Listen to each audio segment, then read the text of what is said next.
तो ये भारत सरकार की तरफ से जब से भारतीय जनता पार्टी की दिल्ली में सरकार बनी है, हमें सिर्फ कोरे आश्वासन मिले हैं और इस बजट में भी हमें हमारे हाथ में छुनछुना थमाने की कोशिश की है। हमारे जो last year disaster Himachal Pradesh में आया था, जो अब तक का सबसे बड़ा डिजास्टर था, हमारे पीडीएनए के तहत हमने 9,000 करोड़ के क्लेम जो है फाइल किए हैं, वो अभी तक हमें नहीं मिले और सिर्फ एक आश्वासन मिला कि हम, हालांकि वो बजट का हिस्सा नहीं है, वो तो एक रूटीन का हमारे क्लेम थे जो आज तक पेंडिंग हैं, जिनके हम बार बार हमें आश्वासन मिलता है। आदरणीय मुख्यमंत्री जी, प्रधानमंत्री जी से, गृह मंत्री जी से इस बारे में मिल चुके हैं, उनसे अनुरोध कर चुके हैं।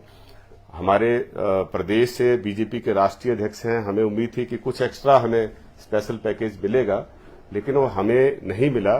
बल्कि भारतीय जनता पार्टी ने अपनी जो सरकार उनकी बैसाखियों के सहारे चल रही है, उन बैसाखियों को मजबूत करने के लिए जरूर बजट में उसकी झलक मिलने को दिख रही है। हमें इस बात का डर है कि हमारा जो रेवेन्यू डेफिसिट ग्रांट, जिसका क्लेम हमने बड़ी मजबूती के साथ 16वें वित्त आयोग के सामने रखा, जो हमें 15वें वित्त आयोग में हमारे साथ हिमाचल प्रदेश के साथ इंजस्टिस हुआ था, उसमें कि तत्कालीन भाजपा सरकार अपना पक्ष सही तरीके से नहीं रख पाई थी और 14वें वित्त आयोग के मुकाबले 15वें वित्त आयोग में, हालांकि कॉस्ट एस्केलेशन के साथ उसको बढ़ना चाहिए था, लेकिन वो कम हो गई थी। और हमें इस बात का डर है कि कहीं हमारे हिस्से का जो पैसा है वो उन बैसाखियों को मजबूत करने के लिए बिहार और आंध्रा में न चला जाए, जिसका हमें डर है। तो हमें जो है अनुरोध करना है भारत सरकार से कि हिमाचल प्रदेश के साथ इस तरह का अन्याय ना किया जाए। हमें तो उम्मीद थी कि जैसे हमारा भानुपुली बिलासपुर रेलवे लाइन है, उसमें भी हम लगभग 800 करोड़ रुपए अभी तक दे चुके हैं। हम चाहते थे कि वो पूरा का पूरा खर्चा, क्योंकि रेलवे जो है भारत सरकार का विभाग है, सारा खर्चा जो है भारत सरकार उसका वहन करे, लेकिन उल्टा हमें जो है उसका खर्चा डालने के लिए कहा है। हमारा जो कांगड़ा एयरपोर्ट का है, उसके लिए हमें जो लैंड एक्विजिशन का है, उसमें भारत सरकार कहती है कि हिमाचल सरकार जो है सारा इसमें खर्चा वहन करे। तो ये हमें कोई स्पेशल इसमें झलक देखने को नहीं मिली। हमें उम्मीद थी कि हिमाचल जैसे पहाड़ी राज्य में जो डिजास्टर प्रोन राज्य रहता है, जहां अनएम्प्लॉयमेंट रेट ज्यादा है, यहाँ के लिए कुछ स्पेशल इंसेंटिव मिलेंगे, हमारे बागवानों के लिए कोई स्पेशल इंसेंटिव मिलेंगे, हमारे पहाड़ में जो बेरोजगार हैं उनके लिए कोई इंडस्ट्री प्रमोट करने के लिए जो इंडस्ट्रियली बैकवर्ड एरिया है उसके लिए कोई पॉलिसी आएगी। इस तरह की पॉलिसी इसमें देखने को नहीं मिली है और हमें इस बात को लेकर खेद है कि भारत सरकार ने हिमाचल प्रदेश की अनदेखी की है और हमारे हाथ में सिर्फ आश्वासनों का एक छुनछुना जो है वो थमा दिया है। इसके अलावा सर, जिस तरह से जो बागवानी के क्षेत्र की अगर हम बात करें, हिमाचल के जो किसान बागवान हैं उन्हें भी काफी ज्यादा उम्मीद थी, इसको लेकर भी बदल जब चुनाव थे तो उस समय वायदे किए, भाजपा के बड़े नेता जो दिल्ली से यहाँ पे चुनाव प्रचार में आए, उन्होंने वायदे किए, लेकिन उन वायदों को निभाने की जो कमिटमेंट है वो बजट में देखने को नहीं मिली है। सर, इसके अलावा अगर हम शिक्षा की बात करें या दूसरी चीजें करें, हिमाचल प्रदेश इंडस्ट्री के क्षेत्र की भी अगर हम बात करें, तो क्या उम्मीद लगाई बजट आपके अपने विभाग में? हमें उम्मीद थी, जैसे हमने पिछले जब इनकी सरकार थी, एजुकेशन मिनिस्टर से मैं दिल्ली में मिला था कि हमारे जैसे नाइसर जो है यहाँ पे एक प्रेस्टीजियस इंस्टीट्यूट है, कांग्रेस गवर्नमेंट के टाइम पे जब दिल्ली में हमारी सरकार थी तो उसमें ये फैसला लिया था कि इंस्टीट्यूशन ऑफ एमिनेंस जो है, इसमें आईआईटी, हमारा एम्स, आईएम, सेंट्रल यूनिवर्सिटी, इस तरह के इंस्टीट्यूट आते हैं, वो हर स्टेट में खुलेंगे। तो यहाँ पे हमारे नाइसर जो है नहीं है, तो वो भी यहाँ पे खोला जाए। तो इस तरह की कोई कमिटमेंट जो है हमें देखने को नहीं मिली है, बल्कि एक हमारा जो नाइपर है जो नड्डा जी की मिनिस्ट्री के अंडर आता है, हमें उम्मीद थी कि उसकी भी घोषणा होगी, लेकिन इस तरह की घोषणा जो है देखने को नहीं मिली है। धर्माणी के रिसोर्स मोबिलाइजेशन को लेकर भी कोई बैठक हुई है क्या उसमें? आज रिसोर्स मोबिलाइजेशन के लेके जो हमारी सब कमेटी बनी है, जिसके अध्यक्षता श्री मुकेश अग्निहोत्री जी ने की, और इसमें हमारे जो मेरे अलावा दो और हमारे माननीय सदस्य प्रोफेसर चंद्र कुमार जी और श्री हर्षवर्धन चौहान जी, उन्होंने भी इसमें हिस्सा लिया। हमने जो है इसमें सरकार की जो दक्षता है, एफिशिएंसी है, उसको बढ़ाने की तरफ जो है कदम उठाने के लिए जो है वो हमारी सहमति बनी है। जो अनप्रोडक्टिव खर्चे हैं, उनको कम करने की तरफ जो है हम आगे बढ़ेंगे। और ये भी फैसले लिए हैं कि हमारा जो जिस समय हमारी सरकार बनी थी उस समय हम लगभग 80,000 करोड़ से ज्यादा का कर्जा हमारे ऊपर था। 31 मार्च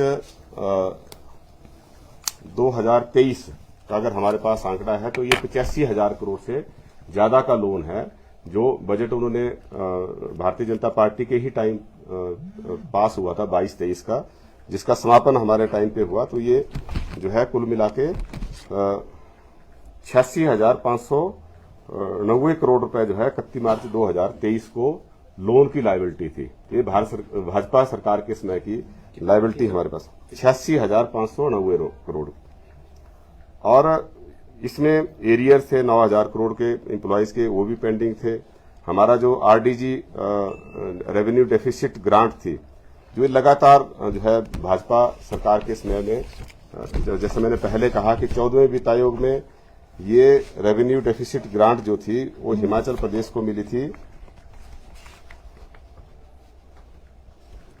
40,624 करोड़ रुपए। और 15वें वित्त आयोग में, हालांकि समय के साथ ये बढ़नी चाहिए थी, ये घटके होगी 37,199 करोड़ रुपए। और इसमें भी जो भाजपा सरकार का प्रदेश में कार्यकाल था उसमें जैसे 21-22 में ये टेपर्ड है कि लगातार डिक्रीज हो रही है। 21-22 में 10,249 करोड़ थी, जो घटकर 25-26 में 3,257 करोड़ की हो जाएगी। इससे भारी नुकसान जो है हिमाचल प्रदेश की अर्थव्यवस्था इससे जो है डावाडोल हुई है।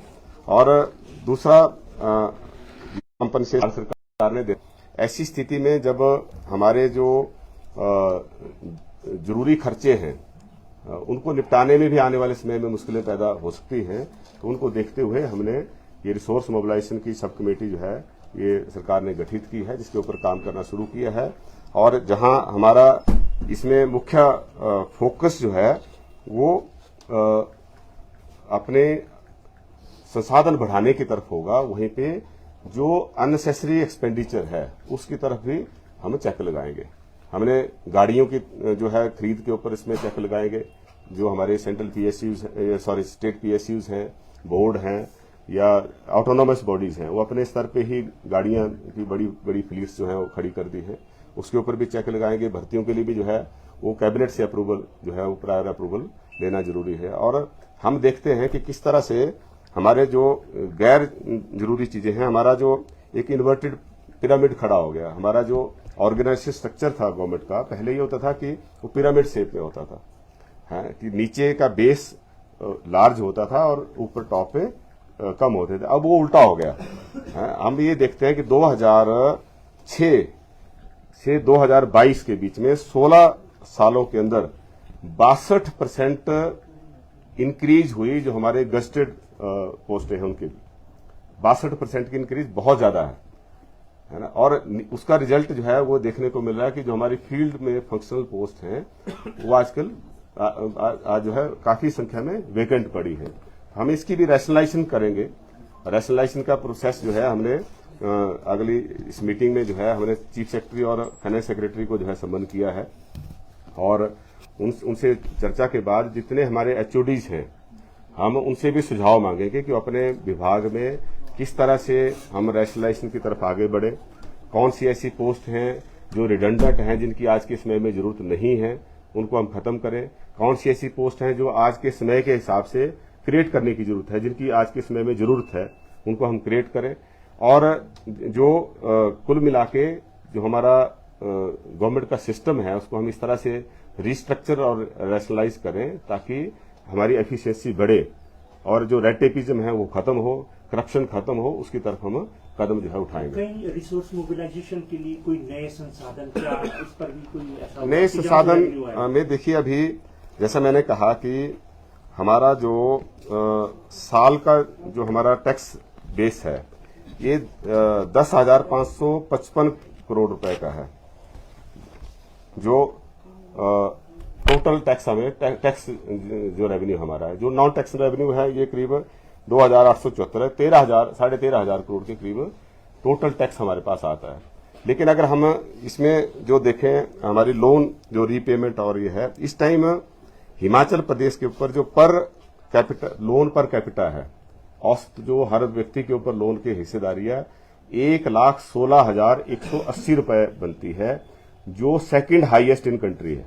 अरुणाचल प्रदेश के बाद दूसरे नंबर पे हिमाचल प्रदेश खड़ा है। 1,16,180 रुपए ये पर कैपिटा लोन जो हमारे ऊपर बर्डन है हर हिमाचली के ऊपर ये है। तो इस स्थिति में जो है ज्यादा दिन ये व्यवस्था नहीं चल सकती है। व्यवस्था को सुधारने की तरफ जो है वो कदम उठाने पड़ेंगे। जितना हमारा टैक्स इकट्ठा हो रहा है लगभग उतना ही पैसा हमारा लोन की किस्त देने में और उस पे जो ब्याज है उस पे देने में जा रहा है ना। तो कुल मिला के जितना हमारी इनकम है उतना हमारा लोन और उस पे इंटरेस्ट रीपेमेंट पे जा रहा है, लोन रीपेमेंट पे और इंटरेस्ट पेमेंट पे जा रहा है। तो ये स्थिति जो है बहुत सुखदायक नहीं है। इस स्थिति से हमें निकलना पड़ेगा। हम डेट ट्रैप में ना फंसे हैं, उससे हमें अभी से हमने प्रोएक्टिव होके जो है सरकार ने कदम उठाया है। आदरणीय मुख्यमंत्री जी ने आदरणीय उप मुख्यमंत्री जी की अध्यक्षता में ये कमेटी इसीलिए बनाई है ताकि हम समय रहते ऐसे कदम उठाएं और हमारा जो विकास के कार्य है वो भी प्रभावित ना हो, हमारे जो अनएम्प्लॉयड है उनको भी रोजगार मिलता रहे। लेकिन साथ में वो तभी चीजें संभव हो पाएंगी जब हम जो गैर जरूरी खर्चे हैं उनके ऊपर अंकुश लगाएंगे, हम अपने रिसोर्सेज बढ़ाएंगे और जो जरूरी चीजें हैं उनको हम करने में तभी सक्षम रहेंगे। बढ़ाने की तरफ कोई कदम उठाए आपने? कोई अमाउंट है सर? कमेटी में चर्चा कोई अमाउंट है अभी सर आपके पास अभी कि कितना हम जो है एनुअली? इसकी मैं डिटेल्स अभी आपके सामने नहीं रख सकता क्योंकि ये डिटेल्स जब कैबिनेट से अप्रूवल होगी तभी होगा। लेकिन कुल मिला के ये जरूरी है कि आने वाले समय में कुछ ऐसे सख्त कदम उठाए जाएंगे। हम जहां गरीब का ध्यान रखेंगे, गरीब को हर तरह की सुविधाएं दी जाएगी, वहीं पे जो पे करने के काबिल हैं वो सर्विसेज के लिए पे करें। जैसे हमने बिजली बोर्ड का भी फैसला लिया, उसमें जो हमारे मंत्रिमंडल के सदस्य हैं, माननीय विधायक हैं, इनकम टैक्स पेई हैं, गजेटेड ऑफिसर्स हैं, क्लास ए कॉन्ट्रैक्टर्स हैं, उनको हम सब्सिडी क्यों दें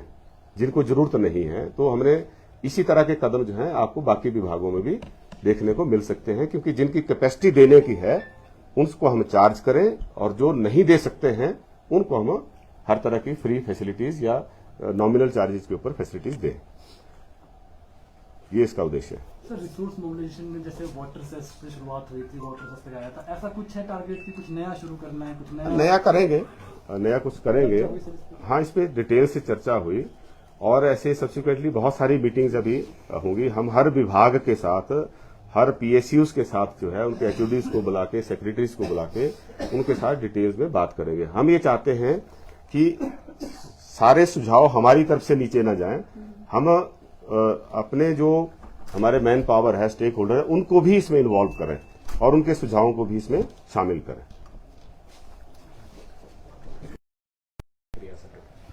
भारत सरकार की तरफ से जब से भारतीय जनता पार्टी की दिल्ली में सरकार बनी है, हमें सिर्फ कोरे आश्वासन मिले हैं और इस बजट में भी हमें हमारे हाथ में छुनछुना थमाने की कोशिश की है। हमारे जो last year disaster Himachal Pradesh में आया था, जो अब तक का सबसे बड़ा डिजास्टर था, हमारे पीडीएनए के तहत हमने 9,000 करोड़ के क्लेम जो है फाइल किए हैं, वो अभी तक हमें नहीं मिले और सिर्फ एक आश्वासन मिला कि हम, हालांकि वो बजट का हिस्सा नहीं है, वो तो एक